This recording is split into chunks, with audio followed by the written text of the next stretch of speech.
But one of the teams that's challenging and is headed out east to see the Celtics this weekend, the Lakers win their 6th consecutive game last night. They also are missing 2 starters. Rui Hachimura and Austin Reeves were out. LeBron has 8 turnovers, although this brilliant chase down block. But Luka is starting to warm up, Greeny. His last couple of games, that three-pointer is starting to go. He made 5 threes last night. Those legs are starting to get a little bit more under him. And the Lakers defense continues to be impressive. Over the last 15 games, they are 3rd in the league in three-point defense. That's driven their ability to get on this number 2 seed perch in the Western Conference this morning. Which is where they sit right now. And Windy is in L.A., and this man was in L.A. this weekend and has made it here. The great Stephen A. Smith, of course, First Take is 28 minutes away. And Windy and I have been talking about the Lakers all morning long. When this trade was made, Stephen A., everyone told me, well, the future looks incredibly bright for the Lakers, maybe even as soon as next year when they can address their deficiency as far as size. How in the world did we get from that to where all of a sudden they're the 2 seed and looking like a legitimate contender this fast? Well, first order of business, before I answer that question, I would appreciate it if Windy, in his long diatribe, next time would acknowledge that his boy, his brother from another mother, was telling everybody the Cavs are the number 1 threat to the Boston Celtics. He just glossed over that. He just glossed over that. He forgot that I've been screaming in his ear for weeks about that. We'll get back to that later. I think you're a fan of Donovan Mitchell, too. Yes, I am. Yes, I am. Lakers, J.J. Redick.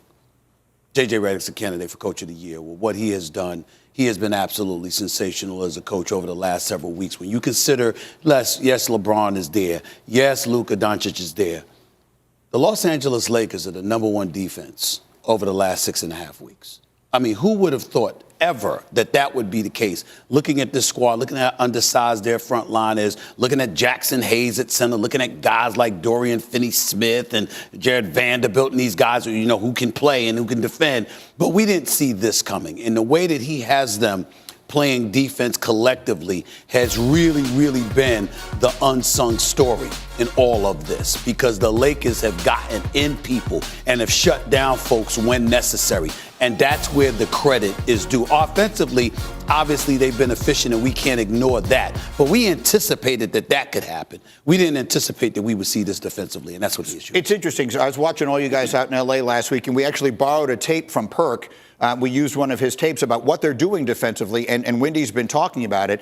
Their strategy has been fascinating. They just pack everything into the middle, and they say, if you're going to beat us, you're going to make threes. And they are letting guys, as our old friend Jalen used to say, who are open for a reason, just throw up threes, and they don't make them. It's an interesting strategy in this NBA age where everyone wants to throw up so many threes. JJ's kind of going the other direction, and it is working. And it's working, and not only that, just look at their coverage. They can sit up there, they'll double you in the post area, but you'll kick it out, and they'll still get out fast enough to defend and contest of an opposing three-point shot. The ability, the quickness on the perimeter is what I've noticed, Wendy. That's what really has stood out with me watching the Los Angeles Lakers. JJ knows who to use, when to use them, but most importantly, he's gotten everybody to buy in. I'm looking at Luka Doncic give defensive effort that I've never seen him give before.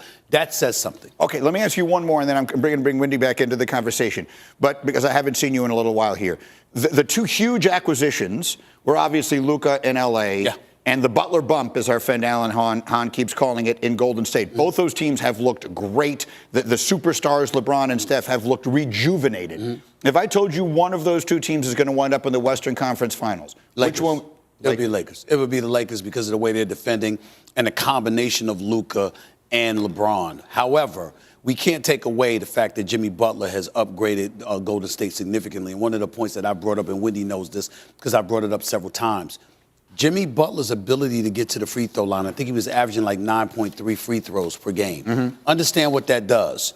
That spells for Steph Curry without having to take him out of the game, because you're in attack mode. His usage rate is second to Steph Curry on the team, at least before the last couple of games. And him getting to the free throw line on top of all of that takes a lot of the pressure off of Steph Curry because it gives him air to breathe. And as a result, he's appearing rejuvenated, evidenced by his 30-plus point per game average since Jimmy Butler has arrived. That's what we're seeing from Golden State right now. Kuminga coming back. It'll be interesting to see how they gel once all of that happens. But Jimmy Butler has definitely been a pleasant surprise. We know what he can do individually, especially come playoff time. I just didn't think that it would be this good of a match with him and Steph Curry in a totally different kind of way. He benefits Steph Curry almost as much as Klay Thompson did. And that's what is surprising to me, and pleasantly so. So anything's possible, but I would still go with the Lakers. So both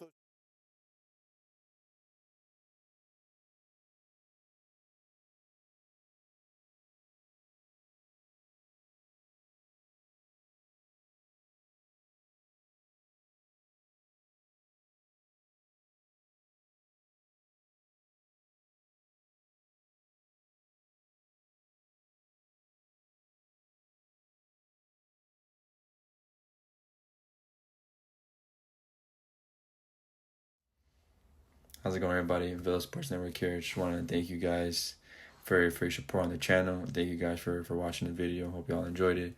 Also want to kind of remind you to don't forget to leave a like on the video, subscribe to the channel, and leave a comment on the video if you like as well. But regardless of the fact, thank you again for your support, and hope to see you on the next video.